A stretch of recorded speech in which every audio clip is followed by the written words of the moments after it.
And I want to express to you deep gratitude. Do you know how many sermons you've listened to this week? Oh. If you're keeping a chart, you don't need to go to church for about the next year. You've met your quota. So, wow. I know, hey, I know that you didn't have to come, you wanted to come. So I appreciate it. So thank you. I want you to turn to, and endure, because you've only got one more to go through here. And we're taking tomorrow night off, so praise the Lord, huh? So I want you to turn to Matthew chapter 28, and I want to go back to these three stories, which are given to us in Matthew 28. And there's, in an overall view of the chapter, which is in saturation process, that's what I deal with first, is to get a handle on the overall view. And this chapter was so impactful to me in the overall view of the passage and of the chapter, that several themes, there didn't seem to be just one theme. Usually an overall view gives you one theme and you begin to highlight that theme. But in this particular chapter, there seemed to be more than one theme. And we dealt with the idea of the seeking, because that's in every story. The lack of seeking in one of the stories, and then the ladies are seeking and the disciples are going to the mountain, and these three stories kind of dovetail together to lift this idea that what Jesus really wants out of our lives is a seeking thing. We also discovered that there was this lack of the resurrection appearance, the lack of the resurrection event, rather, in these three stories. If you come to chapter 28 saying, I want to see the resurrection of Jesus, you won't find it. Sometime between chapter 27 and 28, he's raised from the dead, and we're given no details of the event at all. And the resurrection is totally assumed, and he appears, and he is raised from the dead, but the event is not highlighted at all. The reason is because the event is not what's important. Oh, it is important. It did happen. It needed to happen. But everything that Jesus was has been kicked into the eternal realm. So everything the devil wanted to defeat suddenly is on an eternal realm, in an eternal realm that he can no longer touch, which is just phenomenal. There's one other theme I want to talk to you about tonight, and that is the theme of Galilee. I've had a hard time with the disciples, actually, through my life, because in studying the gospel accounts, I don't know, the disciples are a bunch of flakes. They are. They really are. I mean, you look at them and say, oh, grow up. Forevermore, what's wrong with you? Jesus pours his life out into them time after time after time. He tells them, he encourages them. He never wags his finger in their face. He never bawls them out. And they don't get it. They just don't get it. He pours his life out. He pours his heart out to them about the crucifixion and gives his prediction of his death and resurrection and how it's all going to take place, and how he says, I want you to be involved in it. I want you to join me in this. I want you to link with me in the crucifixion. Not the event, but in the whole style of giving your life up. And I want you to take up your cross like I'm taking up my cross. And what God has designed for you, that's happening in my life. What God has designed for me, and he's designed something for you. And I want you to get in on that like I'm getting in on it. Come on, guys. And I want you to pour your life out for others. And they end up arguing among themselves, coming to Jesus saying, we want to know which one of us gets to be number one. Like, duh, what's wrong with you? After all the events and all the miracles and I just want to step on their faces. If you just want to wipe them out. You want to say, guys, go away. We'll get some other people to handle this thing. But the difficulty with that, what I've run into is,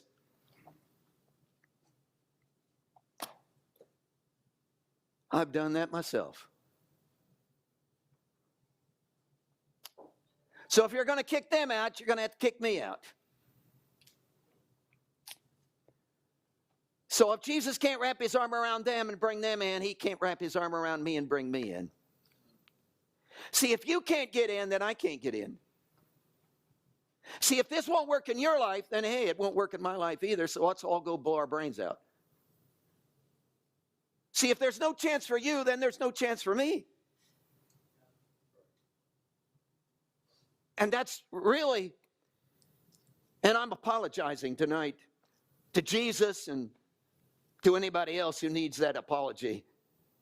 I've really been hard on them when the truth of it is they were a mirror that reflected me.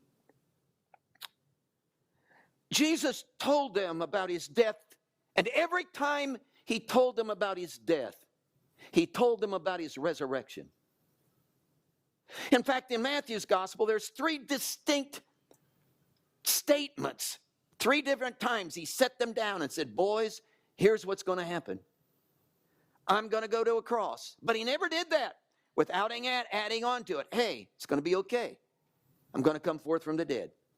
But they didn't get it. See, all they got was, oh, the cross. Oh, this is awful. Oh, see, they didn't get, wow, you're going to conquer. Whoa, you're going to come out on the, see, they missed that entirely. And when you come into this chapter, they still haven't gotten it. They're still doubting, even though he's making his resurrection appearance to them. So I just want to encourage you that, yeah, so we have blown it. I've blown it. You've blown it. Hey, we didn't get it. We haven't listened to him. He told us and we didn't understand it. And we chose not to understand it. But in the midst of that, he is still after us. And as you come to these stories, you will notice in the first story, in verse 1, it's after the Sabbath day. It's the first day of the week, which would be our Sunday. It's the resurrection morning. And Mary Magdalene and the other Mary, they have come to see the tomb. And again, you'll remember, they thought Jesus was dead. So their theology is awful.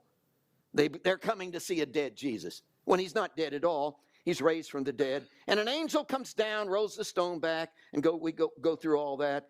And the light of the light of the angel and the fear of the soldiers, and they pass out like dead people.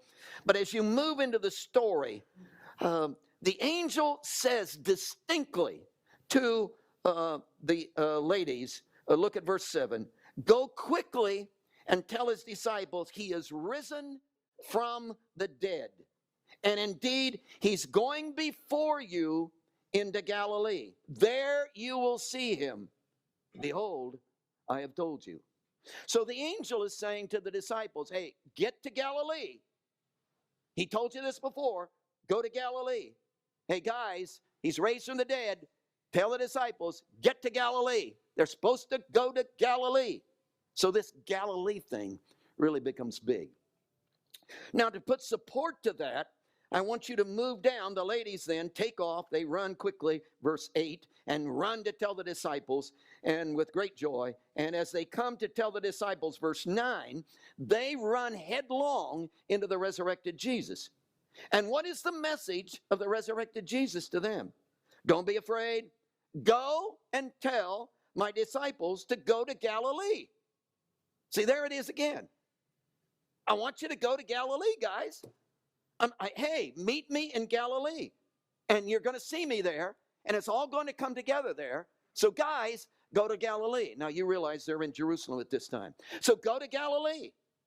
I want you to go to Galilee. So there, the angel has said it. Now Jesus has said it. Obviously, the ladies got to him. And in verse 16, the 11 disciples went away into Galilee. Now, if you'll turn back one page, we didn't look at this the other night, but if you'll turn back one page, maybe two, to chapter 26, you will go to verse 32. They're coming down from the upper room, and they're going to go into the Mount of Olives. They're going to enter into the Garden of Gethsemane and the prayer in the garden and all of that.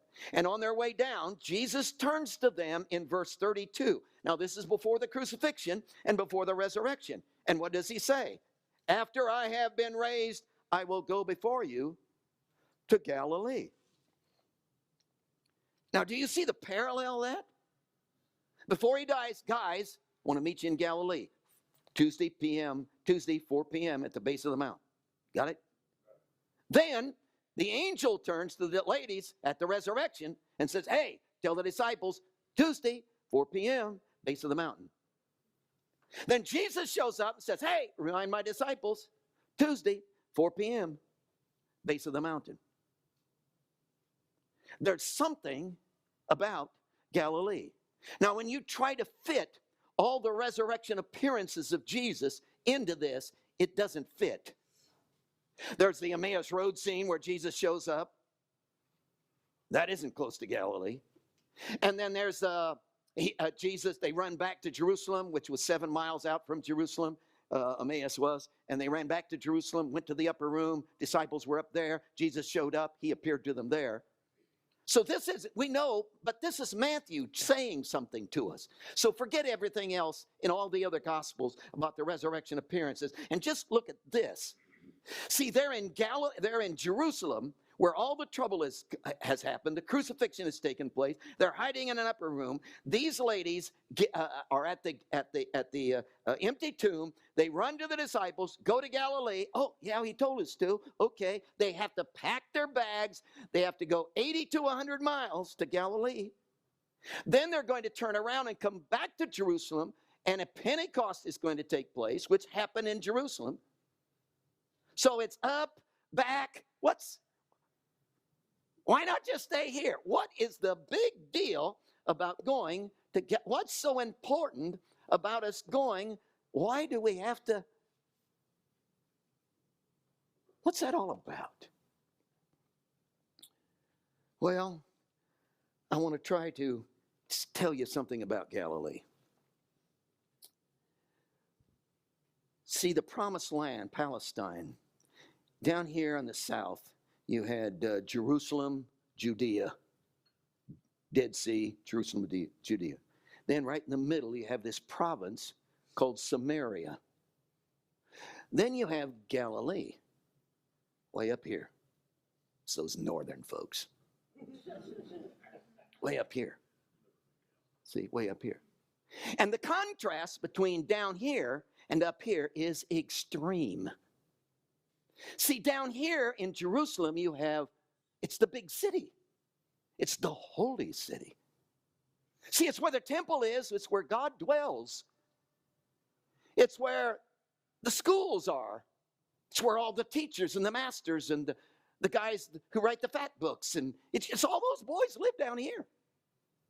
See, all the good preachers are down here. All the scholars are down here.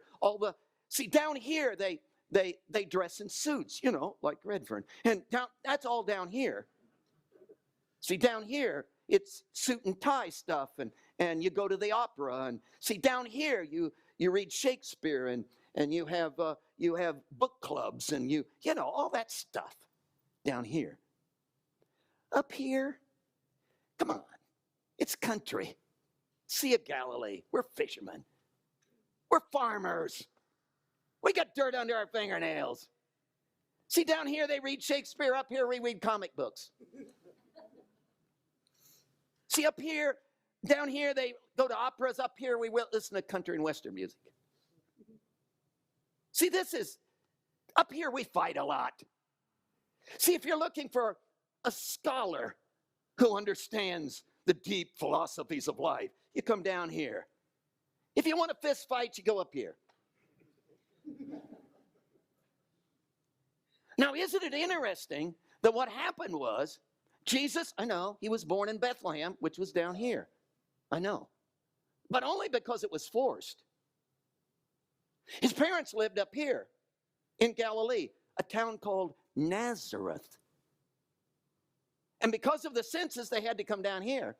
And the child, Jesus, was born down here. And they may have lived there a couple of years. But then Herod was trying to kill the baby child. He was probably a toddler by that time. And so they ran into exile into Egypt and hid for we don't know how long, maybe 6 months, maybe. And then they decided to come back to Galilee, and they moved back to Nazareth. Now you need to know something about Nazareth. Nazareth was the armpit of Galilee. It was the slums. One reason was because the Roman garrison lived there. And if you had 800 Roman soldiers partying all night, raping your women, and the town only was about 5,000. So it was a trade route, and you had all of this. And it was, they called Nazareth the Gentile of Galilee, because it was just so mixed. And there was no, and yeah, they had a synagogue, and yeah, there were Jews there, but it was so that's where Jesus was raised, people, up there. He wasn't raised down here. And do you understand that 11 of his disciples weren't chosen from down here? They were chosen from up here. They were all from up here. When Jesus wanted a preacher, a disciple, he didn't come down here to the seminary. He went up here to the fishermen. When Jesus wanted somebody to move the world, he didn't go down to the scholars and say, think this through with me. He went up here to the guy and said, hey, I know you just hit him, but come over here, I want to talk to you. He got the guys out of the fistfights.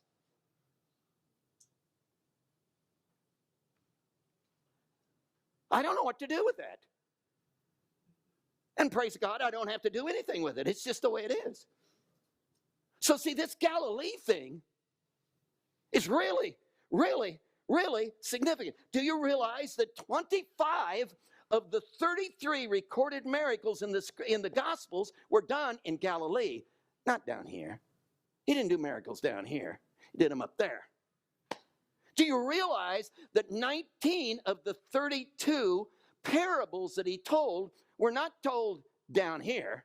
They were told up here. Do you realize he did most of his mighty works in Chorazin, Bethsaida, and Capernaum, which were all Galilean cities? Do you realize that Jesus spent very little time at the beginning of his ministry? He was down here for just a little while, maybe a couple, 3 months, but and was ministering next to John the Baptist. But then he said, when they put John the Baptist in prison, Jesus said, I'm out of here.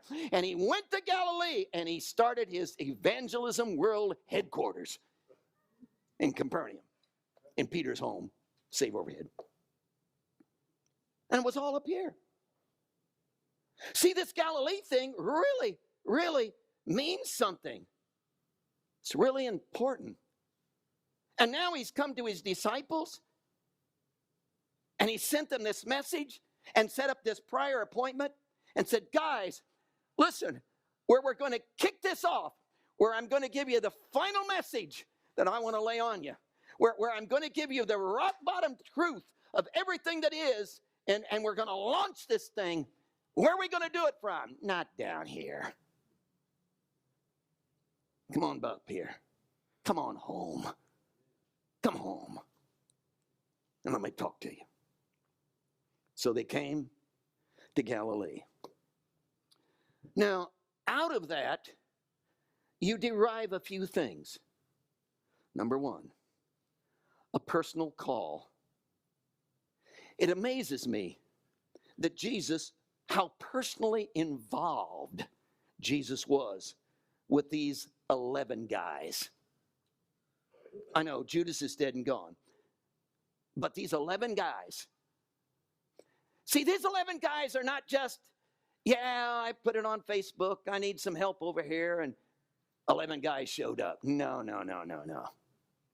He's been with them for 3 solid years. They had on the job. Do you know how they got into this in the first place? They were up here in Galilee. They came down to Jerusalem, and they began to hear about this Jesus person, and they began to follow him around. In fact, there was about 5,000 in a crowd of just men that followed him around. And Luke says that Jesus went and prayed all night, came back the next morning with a list of 12 people. Where did he get that?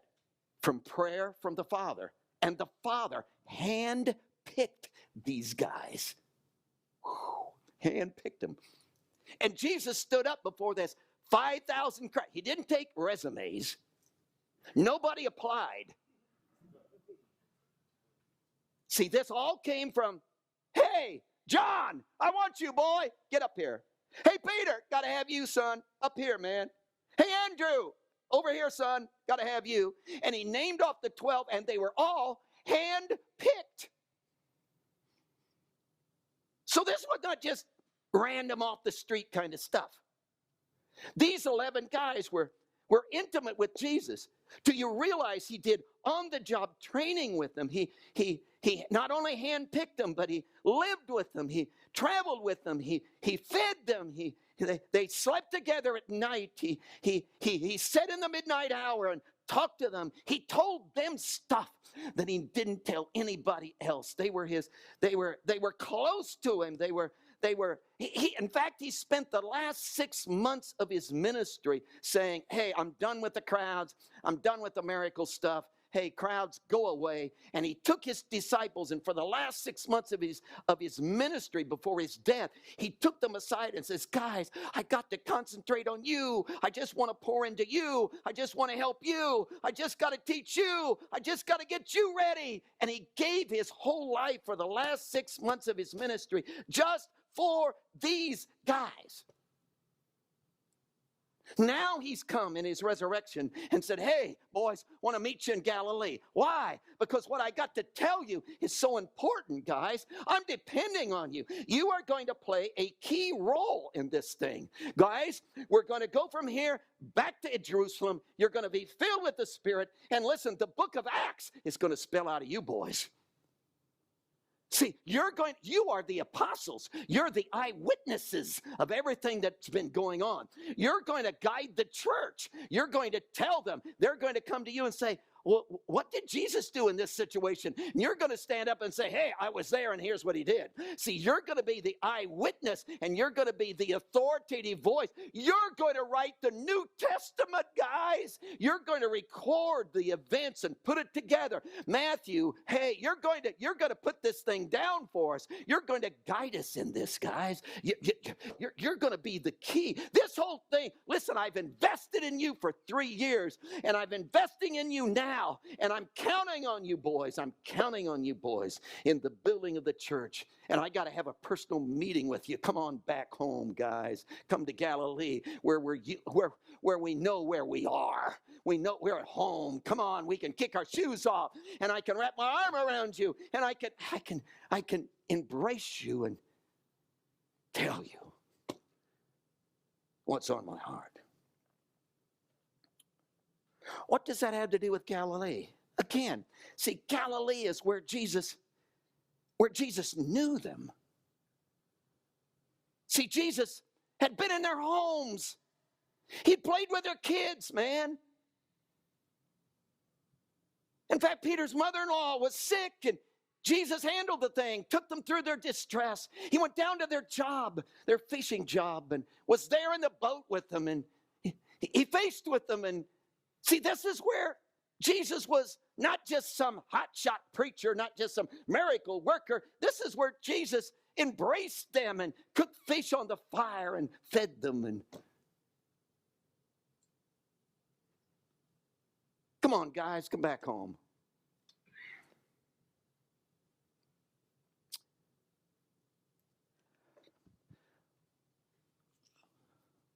What does that have to do with you?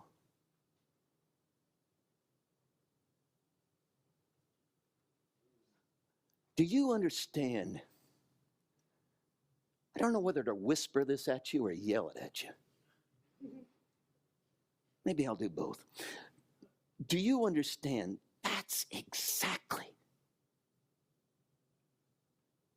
what Jesus has done in your life.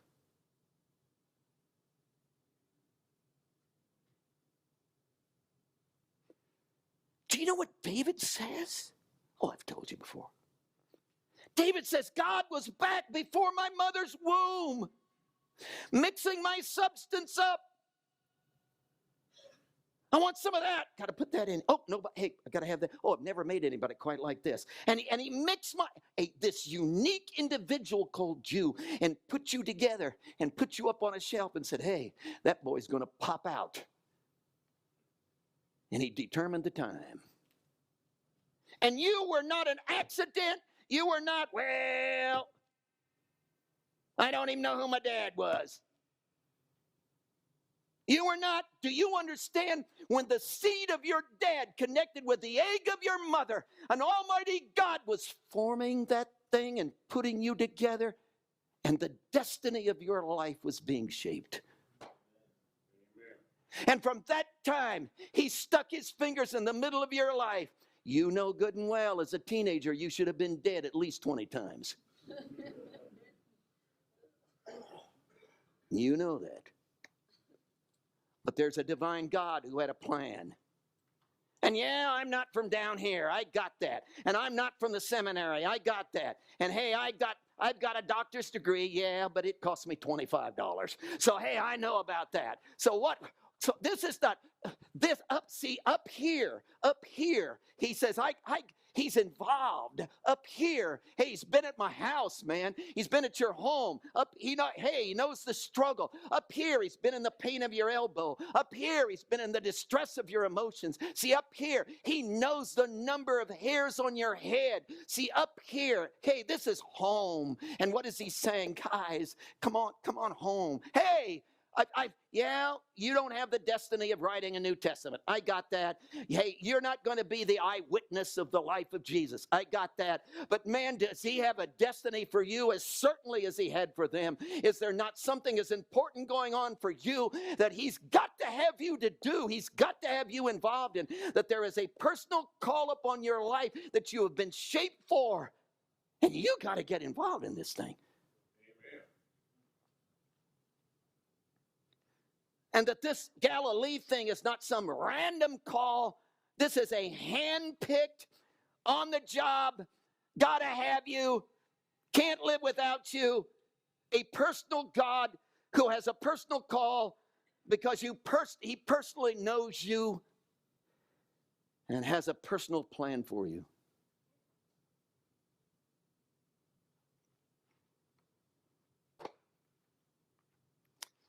And hey, I know you can blow that off.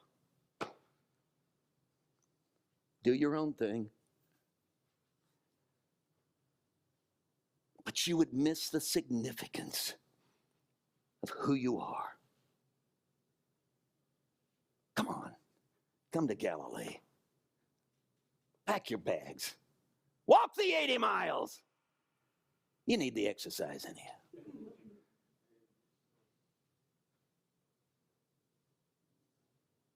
Because he wants you. Now there's another idea, and I hope I don't misinterpret this for you, but there's another idea connected with that. And it's all wrapped up in this verb in verse 16. He says, when the 11 disciples went away into Galilee, and I didn't think much about that verb, except that same identical verb is used in 3 other places in this chapter. For instance, if you go back to verse 7, the angel is saying to the ladies, and go quickly. Go is the same verb. Different form, but the same verb. And if you go down to verse 11, you will see that the ladies, or Jesus rather, is saying to the ladies, go and tell my disciples to go. Same verb as the went thing. And when you go to verse 16 then, there it is again. 11 disciples went away. There it is in that form. And then when you go down to verse 19, Jesus is talking about winning all the nations. Go. There it is again. And this verb is not just the normal thing. It has the idea of divine compulsion. It has the idea of command. It has the idea of thumb in the back. Now, I don't want you to get the idea that God is yelling at you and commanding you. Oh, not that. He may even be whispering this to you. But contained within the idea here of going to Galilee is this inside compulsion, divine compulsion that says, whew, I got to go. It's a long way. I got to go. 80 to 100 miles. I got to go. Man, it'll take me 7 days walking. I got to go. I really don't have the funds. I got to go. There is this idea contained within this verb that drives you, because it's not a command in the fact, oh, you'll be mad if I don't. It isn't that kind of thing. It's an inside compulsion. And as this begins to formulate, you see, the disciples have felt this inward compulsion. They'd felt it before. And now they're feeling it again, as the angel told the ladies, and now the ladies have told them, and now they're remembering what Jesus had told them, and now they're on their way, and finally they get here to Galilee, and then Jesus says, guys, I want you to go and win the world. And all of a sudden, this divine compulsion is just full force within them, and they realize that this is going to consume their lives.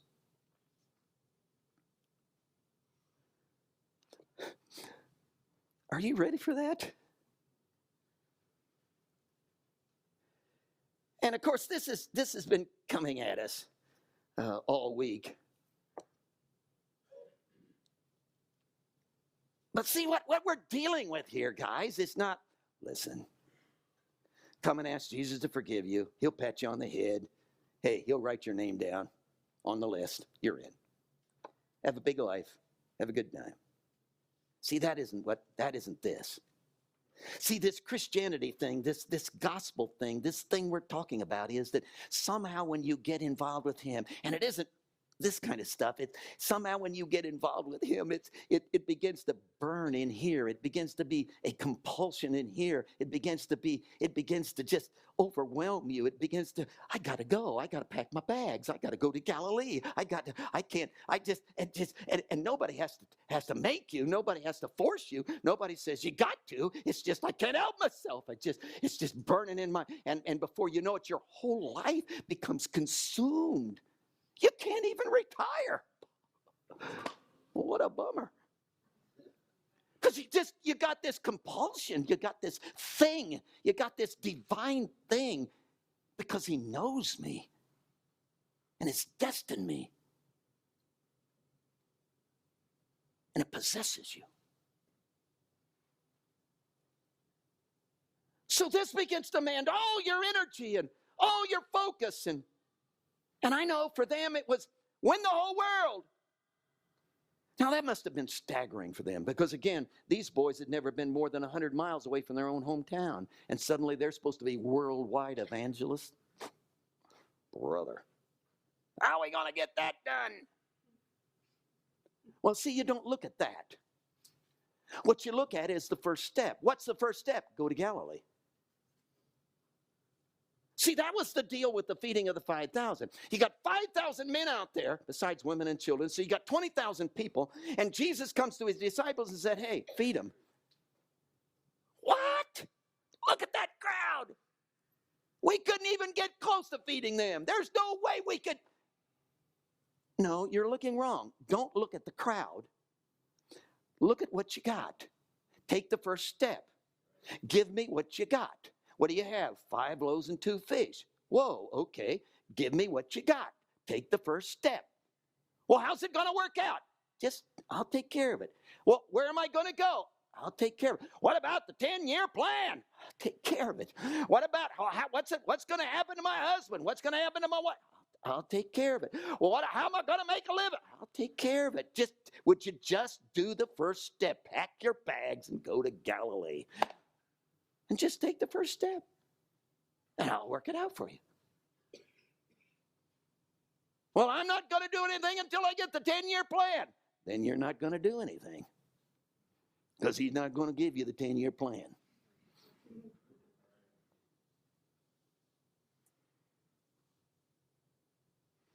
So do you see where this is going? That there's this personal involvement of a living Jesus in your life. That literally, not an awesome thought. The moment the seed of your dad and the egg of your mother connected, God was just shaping, destining, bringing into existence.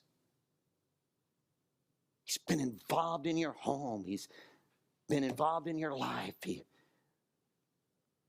was rocking you as a child. He was protected you as a teenager. He's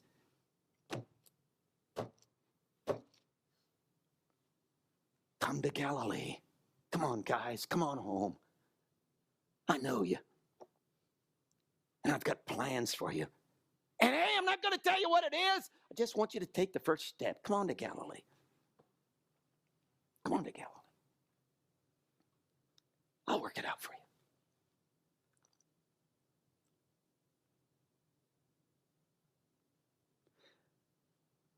But I'm not from the seminary.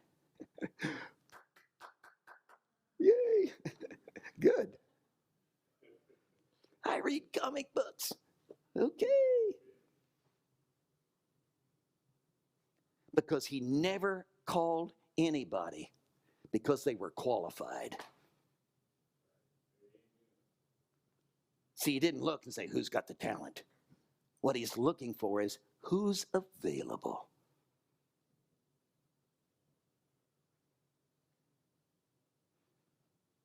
Jesus, oh, thank you for doing this in my life.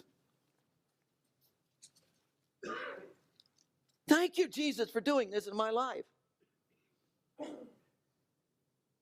Thank you that I'm not the average guy off the street. I'm not some number on a board. I'm not some statistic in the county. I'm just not one more face in a multitude. Thank you that I'm not an accident. And while my parents may have rejected me, you have not. You have planned, you have dreamed, you have wanted. You have cradled me in your arms. You have hovered around me. You have attempted to speak to me. And you are so amazing, Jesus, that you have brought me to this place, to this service, to this moment. So you could whisper in my ear again, come on, boy. Come to Galilee. Come home. I want to sit down with you.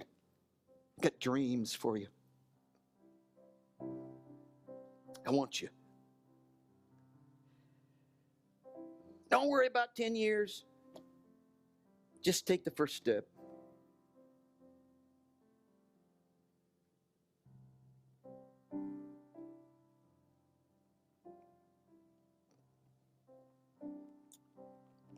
Hey, heads are bowed. No pressure.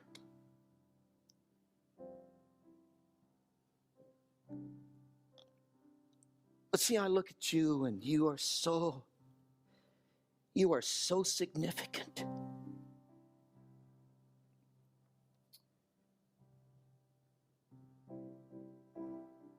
See, you're not just one more person in the program.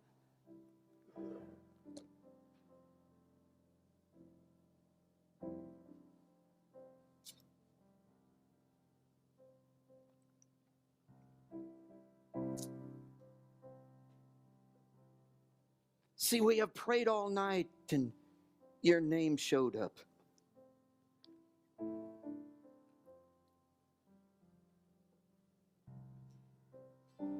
There's a call on your life. What's it all about?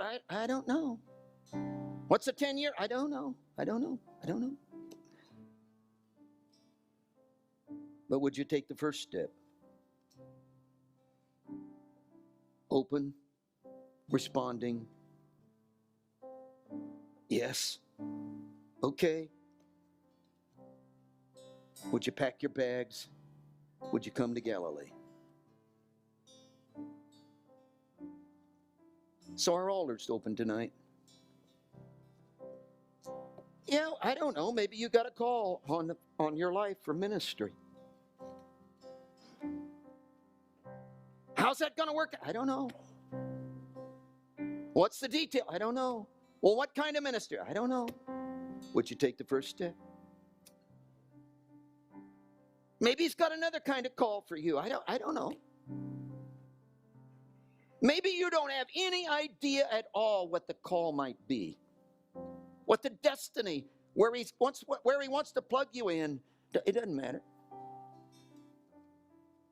Because this is not about figuring that out. This is about availability. This is about, okay, God. This is about, I'm in, Jesus. This is about, would you be consumed with his presence? Would you let him pull you close? Would you come home to Galilee? Would you come to his house? So just some moments of prayer. And if you want to join us here at the altar in response, wow.